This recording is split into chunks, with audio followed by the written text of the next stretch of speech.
नमस्कार, बहुत स्वागत है आपका डेली 24 भारत में। मैं हूं आपके साथ अनीता शर्मा। शुरुआत करते हैं देश दुनिया की बड़ी खबरों से। और बड़ी जानकारी पश्चिम बंगाल से जुड़ी हुई निकलकर सामने आ रही है कि आज बंगाल जाएंगे केंद्रीय गृह मंत्री अमित शाह। बंगाल में आज हो सकता है सीएम का ऐलान। दोपहर में बीजेपी विधायक दल की बड़ी बैठक है और 9 मई को होगा शपथ ग्रहण समारोह। बड़ी जानकारी आपको दे दें कि आज जो केंद्रीय गृह मंत्री हैं अमित शाह पश्चिम बंगाल जा सकते हैं और बंगाल में आज हो सकता है सीएम का बड़ा ऐलान। दोपहर में बीजेपी विधायक दल की बड़ी बैठक है और 9 मई को होगा शपथ ग्रहण समारोह। पश्चिम बंगाल में चुनावी नतीजे आने के 4 दिन बाद आज नई सरकार के गठन की प्रक्रिया जो है वो शुरू होगी।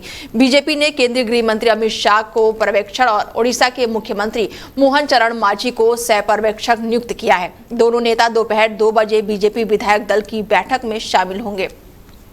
मीटिंग में सीएम का ऐलान किया जा सकता है। नए सीएम का शपथ ग्रहण समारोह 9 मई को कोलकाता के परेड ग्राउंड में होगा। सीएम बनने की रेस में शुभेंदु अधिकारी इस समय सबसे आगे बताए जा रहे हैं। शुभेंदु ने ममता बनर्जी को भवानीपुर से हराया है और इसके अलावा वो नंदीग्राम से भी चुनाव लड़े थे, वहां भी उनको जीत मिली। 4 मई को बंगाल की सभी सीटों पर नतीजे आ गए हैं और ऐसे में बीजेपी की 206 सीटें मिली हैं। वहीं ममता बनर्जी की पार्टी टीएमसी सिर्फ 81 पर ही सिमट गई।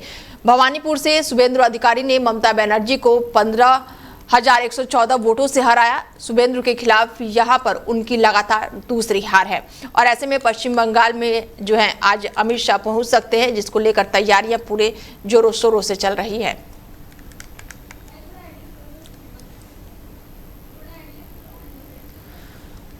बता दें कि 9 मई को सीएम जो है कार्यक्रम है शपथ ग्रहण का। शिखा सिन्हा जी जुड़ चुकी हैं बीजेपी से प्रवक्ता हमारे साथ, उनसे बातचीत करते हैं कि बेहद ही खास दिन माना जा रहा है आज पश्चिम बंगाल के लिए। शिखा जी, बहुत स्वागत है आपका डेली 24 भारत में। जी बहुत बहुत धन्यवाद। बिल्कुल शिखा जी, ऐसे लगातार हम चर्चाएं आपसे कर रहे हैं और आज का जो दिन है बेहद ही खास माना जा रहा है। अमित शाह जो है वो पहुंचने वाले हैं और दोपहर में बातचीत होगी, बैठकें होंगी, तो कितना खास होगा? और सीएम की फेस की बात करें तो क्या लग रहा है? देखिए, बंगाल का चुनाव की जीत भारतीय जनता पार्टी के लिए एक ऐतिहासिक जीत है, जो कि उनको 208 सीट मिले हैं।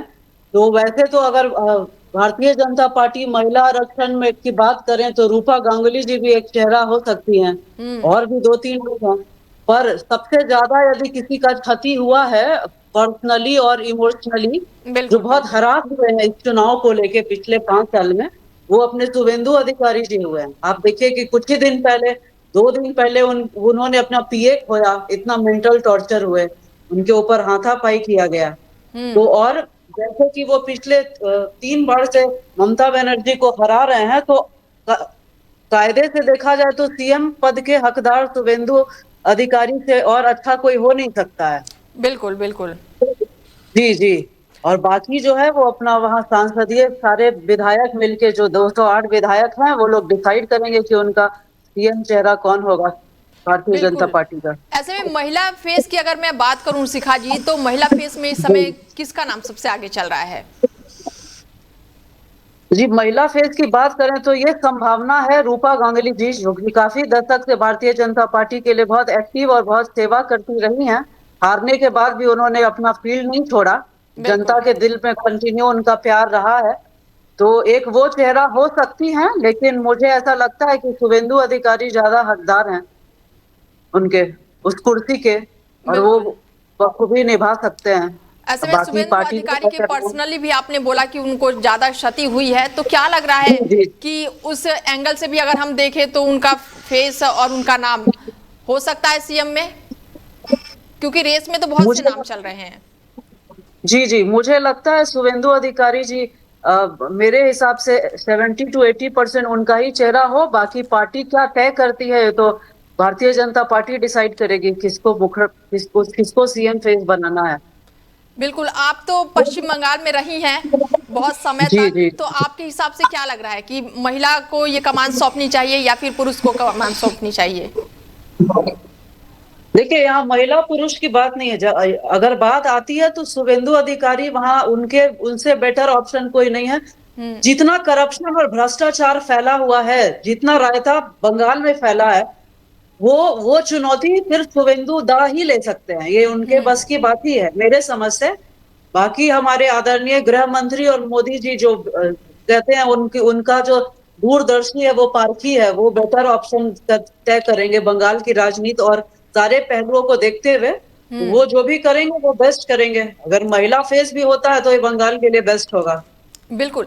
ऐसे में शिखा जी, बीजेपी की एक रणनीति है कि वो बिल्कुल लास्ट में सस्पेंस जो है वो बरकरार रखते हैं और बाद में जाकर सरप्राइज देते हैं। तो इस बार भी कुछ ऐसा ही होगा, क्योंकि पिछले 15 सालों से ममता बनर्जी हैं, एक महिला के तौर पर वो सीएम हैं और पूरी तरह से पश्चिम बंगाल की कमान उनके हाथ में थी।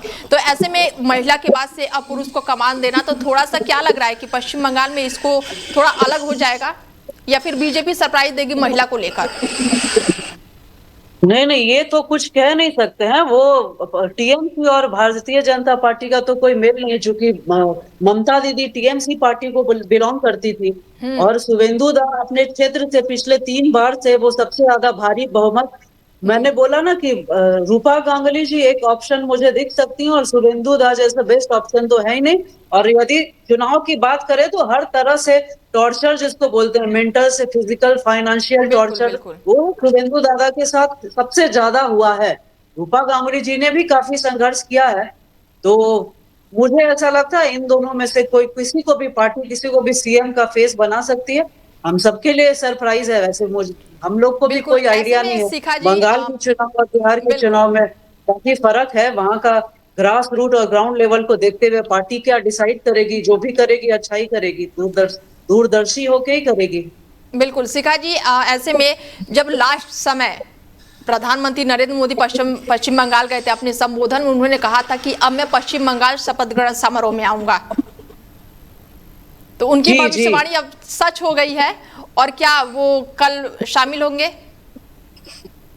जी बिल्कुल शामिल होंगे। कल प्रधानमंत्री मोदी जी बिहार में शामिल हुए थे शपथ ग्रहण और नए कैबिनेट विस्तार के लिए। उसके बाद उनका वहीं जाना था, पश्चिम बंगाल ही जाना है। और जैसा कि जितना भारतीय जनता पार्टी पिछले 15-20 साल से जो बंगाल के ग्रास रूट पर काम की है, तो उसका नतीजा हम सब देखे हैं। अब बंगाल में, चूंकि बंगाल में चैलेंज बहुत ज्यादा है, बहुत ज्यादा चैलेंज है। बिल्कुल। तो इसलिए जी, और 2 बिहारियों को रखा गया वहां के चुनाव प्रतिनिधि बनाने, नितिन नवीन जी और मंगल पांडे जी। तो बिहार की रणनीति और बंगाल की रणनीति में इस बार समीकरण काफी, हमारे बिहार के बहुत सारे भाई वहां बंगाल में अभी भी हैं। जब तक शपथ ग्रहण नहीं हो जाता पीसफुली, सारा कैबिनेट विस्तार नहीं हो जाता है, यहाँ से बिहार में बंगाल के लोग हैं और उम्मीद करते हैं कि ये नया कैबिनेट में सबका स्वागत है। और जैसे कि डेवलप्ड बिहार हुआ नए मंत्रिमंडल में, वैसे हमारी उम्मीद है कि नया बंगाल भी डेवलप्ड होगा। ठीक है शिखा जी, एक सवाल मेरा आपसे और होगा कि आज जो है वो बड़ी बैठक है पश्चिम बंगाल में, तो ऐसे में बैठक में चर्चाएं किस किस मुद्दे पर हो सकती है? देखिए, ये तो अभी जो हमारे पास जो चैलेंजेस है वो कैबिनेट विस्तार पर है। सबसे बड़ा मुद्दा पीएम फेस कौन होगा, ये डिसाइड करेंगे। किन मोदी जी का, चूंकि हर जातीय समीकरण और महिला, आप जैसा कि आप देख सकती हैं बिहार में जो नया मंत्रिमंडल हुआ था, एक भी जाति को वो छोड़ते नहीं है गृह मंत्री जी। मतलब सबको शामिल करके, सबका जो भी मजबूत पिलर है, मतलब जो भी उनके मजबूत रत्न है, जैसे बिहार में चुने गए वैसे बंगाल में चुने जाएंगे। इसी बात का महत्वपूर्ण बैठक है कि मोदी जी के आंखों के तारे और जो बहुमूल्य रत्न है बंगाल के, चुन के उनको कैबिनेट में शामिल किया जाएगा। ठीक है, इस बात की बैठक हो रही होगी। ठीक है, जुड़ने के लिए बहुत शुक्रिया शिखा जी आपका। धन्यवाद। बता दें कि पश्चिम बंगाल में आज बड़ी बैठक है। पश्चिम बंगाल में नई सरकार के गठन की प्रक्रिया जो है आज शुरू हो रही है और आज कोलकाता में दोपहर 2 बजे बीजेपी विधायक दल की बड़ी बैठक होगी। केंद्रीय गृह मंत्री अमित शाह आज पश्चिम बंगाल के दौरे पर रहेंगे और इस बैठक में विधायक दल के नेता का चुनाव किया जाएगा। विधायक दल के नेता के चुनाव के बाद से बीजेपी नेता राजभवन जाकर सरकार बनाने का दावा भी पेश करेंगे और इसके बाद से कल यानी कि 9 मई को शपथ ग्रहण समारोह होने वाला है। बीजेपी ने शपथ ग्रहण को भव्य बनाने की तैयारियां पूरी तेज कर दी है और इस समारोह में प्रधानमंत्री नरेंद्र मोदी, केंद्रीय गृह मंत्री अमित शाह और साथ ही रक्षा मंत्री राजनाथ सिंह के साथ कई केंद्रीय मंत्री भी मौजूद रहेंगे। साथ ही 20 राज्यों के सीएम भी इस शपथ ग्रहण समारोह में शामिल होंगे। तो वहीं तमिलनाडु में सरकार गठन पर खींचतान जारी है। राज्यपाल राजेंद्र अलंकार ने एक बार फिर से टीवी के प्रमुख विजय के सरकार बनाने के दावों को सिरे से खारिज कर दिया है। उन्होंने कहा है कि वो बहुमत साबित करने के लिए 118 विधायकों के हस्ताक्षर लेकर ही वापस लौटे। हालांकि राज्यपाल ने विजय को आश्वासन दिया है कि वो किसी अन्य पार्टी को सरकार बनाने के लिए आमंत्रित नहीं करेंगे।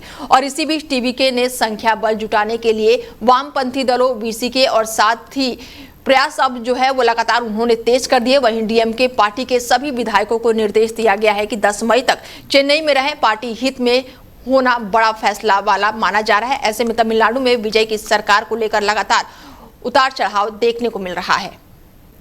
वहीं बड़ी जानकारी आपको बता दें कि टीसीएस धर्मांतरण केस में बड़ा एक्शन देखने को मिल रहा है। बड़ी जानकारी आपको दे दें कि फरार मास्टरमाइंड जो है निदा खान जो है वो गिरफ्तार की गई हैं।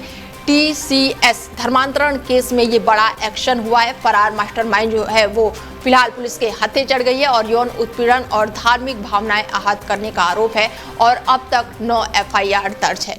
नासिक के टीसीएस केस में पुलिस ने मुख्य आरोपी निदा खान को फिलहाल गिरफ्तार कर लिया है। निदा पर सेक्सुअल हरासमेंट और साथ ही जबरन धर्म परिवर्तन के आरोप हैं। इससे पहले 2 मई को नासिक कोर्ट ने निदा की पूरी तरह से बेल याचिका खारिज कर दी थी और जिसके बाद से कोर्ट ने कहा है कि आरोप ये सभी गंभीर है और उन्हें कस्टडी में पूछताछ जरूरी है। और इस दौरान निदा फरार चल रही थी। निदा खान इस केस की मुख्य आरोपियों में से एक है और इसी आधार पर कोर्ट ने उनकी अग्रिम जमानत देने से फिलहाल इनकार कर दिया। एफआईआर अनुसार निदा पर आरोप है कि उनसे महिला कर्मचारियों को बुर्का पहनने की सलाह दी थी। मामले की जांच नासिक पुलिस की स्पेशल इन्वेस्टिगेशन जांच कर रही है और इस मामले में अब तक 9 एफआईआर दर्ज हुई है जो कि महिला कर्मचारियों के साथ कथित यौन उत्पीड़न से जुड़ी हुई है। एसआईटी ने इस मामले में अब तक एक महिला ऑपरेशनल मैनेजर समेत 8 लोगों को गिरफ्तार किया है। वहीं ऑपरेशन सिंदूर के बाद जम्मू कश्मीर में सुरक्षा एजेंसियों ने गांव स्तर पर सुरक्षा तंत्र काफी मजबूत किया है। पिछले 1 साल में 5 जिलों में 1500 से ज्यादा विलेज डिफेंस गार्ड्स की ट्रेनिंग दी गई है। इसमें हथियार चलाना और साथ ही सर्विलांस और इमरजेंसी रिस्पांस शामिल है। वहीं 303 राइफल की जगह SLR और बुलेट प्रूफ जैकेट और वायरलेस कम्युनिकेशन सेट भी दिए जा रहे हैं और ये ग्रामीण सीमाई इलाकों में जवानों के साथ 12-12 घंटे की ड्यूटी कर रहे हैं। राजौरी की अमित कुमार का कहना है कि पिछले 1 साल में कई बार घुसपैठ की कोशिश हुई है पर बीडीजी सदस्यों ने समय रहते सेना और पुलिस को अलर्ट किया। उनके मुताबिक गांव में कोई भी आगजनी या फिर अनजान आता है तो तुरंत ही पहचान करके उसके मूवमेंट की सूचना दी जाती है। रात में सुरक्षा बलों के साथ ज्वाइंट पेट्रोलिंग भी होती है। वहीं राजा रघुवंशी हत्याकांड में अब आरोपियों की मुश्किलें तेजी से बढ़ती नजर आ रही हैं। शिलोंग सोशल सेंसर कोर्ट ने अपने बहुचर्चित मर्डर केस की मुख्य आरोपी जो है राज कुशवाहा समेत 4 आरोपियों को जमानत याचिका फिलहाल खारिज कर दी है। कोर्ट के इस फैसले के बाद से संकेत मिल रहे हैं कि हत्या की इस गुत्थी में शामिल आरोपियों को फिलहाल कोई भी राहत मिलने वाली नहीं है। दूसरी ओर केस की सबसे चर्चित आरोपी सोनम रघुवंशी को मिली जमानत अब एक कानूनी संकट में फंस गई है। मेघालय सरकार ने उसकी बेल को चुनौती देते हुए हाईकोर्ट में याचिका दायर कर दी है। सरकार ने अदालत से साफ कहा है कि हत्या जैसी गंभीर अपराधों में आरोपी को मिली राहत जांच और ट्रायल को प्रभावित कर सकती है और इस मामले में 12 मई को हाईकोर्ट में अहम सुनवाई हुई। मामले के मुख्य आरोपी और सोनम के कथित प्रेमी राज कुशवाहा को कोर्ट से लगातार दूसरी बार बड़ा झटका लगा है। इसके साथ ही सेशन कोर्ट ने उसकी दूसरी जमानत अर्जी भी खारिज कर दी है। अदालत ने मामले की गंभीरता, हत्या की साजिश और जांच की स्थिति को देखते हुए किसी भी तरह की राहत देने से फिलहाल इनकार कर दिया है। खबरों की माने तो कोर्ट ने माना है कि मामला साधारण हत्या का नहीं बल्कि योजनाबद्ध साजिश से जुड़े गंभीर अपराध हैं और यही वजह रही कि अदालत ने आरोपी को जेल से बाहर आने की अनुमति नहीं दी। उत्तर और मध्य भारत में गर्मी के बीच बारिश का दौर लगातार जारी है। उत्तर प्रदेश, उत्तराखंड और बारिश में गुरुवार को बारिश हुई। वहीं बिहार और हिमाचल प्रदेश में ओले भी गिरे। बिहार के जमुई समेत 5 जिलों में तेज बारिश हुई है। राजस्थान के अलवर और में भी लगातार मौसम बदल रहा है और बारिश और ओलावृष्टि हुई है और इस दौरान ओले भी गिरे हैं। प्रदेश का तापमान जो है 2 डिग्री सेल्सियस से 3 डिग्री सेल्सियस बढ़ सकता है। हिमाचल प्रदेश के शिमला, सुंदरनगर में भी बारिश हुई है और कई जगहों पर बिजली भी गिरी है। पिछले 24 घंटे में सिरमौर के सराहन में भी सबसे ज्यादा 20 मिमी बारिश दर्ज की गई है और आज राज्य के ऊपरी जिलों में बारिश और बर्फबारी की संभावना जताई जा रही है। 11 से 13 मई तक राज्य में येलो अलर्ट जारी किया गया है। यूपी में बांदा, बिजनौर, शाहजहांपुर, कानपुर देहात और महोबा में तेज बारिश हुई है। और बिजनौर में सड़क पर सीसीटीवी के लिए लगाए गए टावर भी गिर गए हैं, जिससे बिजली पूरी तरह से गुल हो गई है। बाराबंकी में हाईवे पर फिसलने की वजह से 2 डबल डेकर बसें, एक डीसीएम और एक अन्य गाड़ियां टकरा गई हैं। बस सवार बस्ती निवासी एक व्यक्ति की मौके पर ही मौत हो गई है। वहीं आईपीएल 2026 के 50वें मुकाबले में गुरुवार को लखनऊ सुपर जायंट्स ने बेहतरीन प्रदर्शन करते हुए रॉयल चैलेंजर्स बेंगलुरु को 9 रनों से हरा दिया। भारत रत्न श्री अटल बिहारी वाजपेयी इकाना क्रिकेट स्टेडियम में बारिश से प्रभावित मुकाबले में डकवर्थ लुइस नियम के तहत मिले 213 रनों के लक्ष्य का पीछा करते हुए आरसीबी 19 ओवर में 6 विकेट खोकर 203 रन ही बना सकी और एलएसजी की ये इस सीजन की तीसरी जीत है। बारिश के कारण हुए समय की बर्बादी की वजह से ओवरों में कटौती की गई और मुकाबले को 19-19 ओवर का किया गया। एलएसजी से मिले 210 रनों के लक्ष्य का पीछा करने उतरी आरसीबी की शुरुआत अच्छी नहीं रही और इसके साथ ही जैकब सिर्फ 4 रन बनाकर मोहम्मद शमी का शिकार बने और इसके बाद से प्रिंस यादव ने बेहतरीन गेंद पर विराट कोहली को 46 पारियों के बाद से डक पर पवेलियन भेज दिया। हालांकि 2 विकेट 9 रनों के स्कोर पर गिरने के बाद से देवदत्त और साथ ही कप्तान रजत पाटीदार ने मोर्चा संभाला। दोनों से मिलकर 3 विकेट के लिए 53 रनों की ये अहम साझेदारी खेली गई और इसके साथ ही रजत बेहतरीन बल्लेबाजी करते हुए 31 गेंदों में 61 रन की दमदार पारी खेली है और अपनी इस पारी में रजत ने 3 चौके और 6 छक्के लगाए हैं। जितेश शर्मा का निराशाजनक प्रदर्शन इस मुकाबले में भी जारी रहा और वो सिर्फ 1 रन ही बना सके। खबरों में आगे बढ़ते हैं और ईरान ने अमेरिका पर गंभीर आरोप लगाया है। बड़ी जानकारी आपको दे दें कि ईरान ने अमेरिका पर लगाया आरोप, सीज फायर तोड़ने का आरोप लगाया गया है। ओमान की खाड़ी में ईरानी तेल टैंकरों को बनाया गया है निशाना।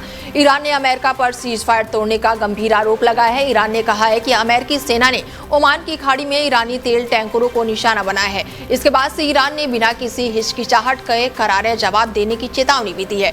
आक्रामक आतंकवादी और समुद्री डाकू अमेरिकी सेना ने जस्का के पास ईरानी समुद्री इलाके से स्ट्रेट ऑफ हॉर्मुज की ओर जा रहे तेल टैंकर को निशाना बनाया है। साथ ही बंदरगाहों के पास जलडमरू मध्य में दाखिल रहे दूसरे जहाजों पर भी हमला किया गया है। प्रवक्ता का दावा है कि कुछ क्षेत्रों में देशों के सहयोग से बंदर खामी सिरिक और साथ ही क्रेसम द्वीप के तटीय नागरिक इलाकों में भी हवाई हमले किए गए। हालांकि इन हमलों में हुए नुकसान या फिर हताहत की कोई भी पुष्टि नहीं हुई है। ईरान और अमेरिका के बीच एक अस्थायी समझौते पर बातचीत लगातार चल रही है। खबरों की माने तो दोनों देश 30 दिन तक संघर्ष रोकने और होर्मुज जल डमरू को व्यावसायिक जहाजों के लिए फिर से खोलने पर प्रस्ताव पर चर्चा कर रहे हैं। वहीं मिडिल ईस्ट की शांति एक बार फिर से इस हद तक भंग हो गई है कि सीज फायर सहित अर्थों में लगातार टूट नजर आ रहा है। बता दें कि अमेरिका और ईरान दोनों ने एक दूसरे पर पहले हमले का आरोप लगाया। होर्मुज में दोनों देश भिड़ गए और ईरान की जमीन पर धमाका हुआ। बंदर अब्बास और साथ ही केशम द्वीप और ईरान की राजधानी तेहरान के पास विस्फोट की आवाज सुनाई गई है और इसके बीच अमेरिकी राष्ट्रपति डोनाल्ड ट्रंप ने दावा कर दिया है कि सीज फायर नहीं टूटा है। ट्रंप शायराना मूड में नजर आ रहे हैं और कह रहे हैं कि अमेरिकी सेना ने ईरान को ड्रोन ऐसा मार गिराया है जैसे कोई तितली अपने कब्र पर गिरती है। ईरान पर इतने बड़े हमले के बाद भी वो कह रहे हैं कि ये तो बस प्यार की थपकी है। ट्रंप ने दावा किया है कि अमेरिका के 3 विध्वंस युद्धपोत होर्मुज से गुजर रहे थे और तब ईरान ने उन पर हमला किया। ईरान का कहना है कि अमेरिकी नौसेना ने दक्षिणी ईरान के जस्का बंदरगाह के पास एक ईरानी तेल टैंकर को निशाना बनाया था, जिसके बाद से अमेरिकी जहाजों पर हमला किया गया। वहीं रूस के रक्षा मंत्रालय ने घोषणा की है कि यूक्रेन के साथ जारी युद्ध के बीच रूस 8 मई की आधी रात से 10 मई तक युद्ध विराम लागू करेगा। इसके साथ ही स्थानीय मीडिया के अनुसार ये फैसला द्वितीय विश्व युद्ध में सोवियत लोगों की जीत की 81वीं वर्षगांठ के समारोह के दौरान लिया गया है। रक्षा मंत्रालय ने कहा है कि रूसी संघ के राष्ट्रपति और सशस्त्र बलों के समुद्री कमांडर व्लादिमीर पुतिन के फैसले के अनुसार महान युद्ध देशभक्त युद्ध में सोवियत लोगों की जीत की वर्षगांठ के समारोह के दौरान 8 मई की आधी रात से 10 मई तक रूस की ओर से युद्ध विराम घोषित किया जाता है। 4 मई को पूरी तरह से 8वें यूरोपीय पॉलिटिक्स कम्युनिस्ट समिट में यूक्रेन के राष्ट्रपति व्लादिमीर जेलेंस्की ने 9 मई को होने वाले रूस की विक्ट्री परेड का जिक्र करते हुए कहा कि इस बार शायद परेड में सैन्य उपकरण ना दिखे। अगर ऐसा होता है तो ये कोई सालों में पहली बार होगा। वो सैन्य उपकरण नहीं ला सकते हैं और उन्हें डर है कि रेड स्क्वायर के ऊपर ड्रोन मंडरा सकता है। फिलहाल बुलेटिन में मेरे साथ इतना ही। दीजिए इजाजत। नमस्कार।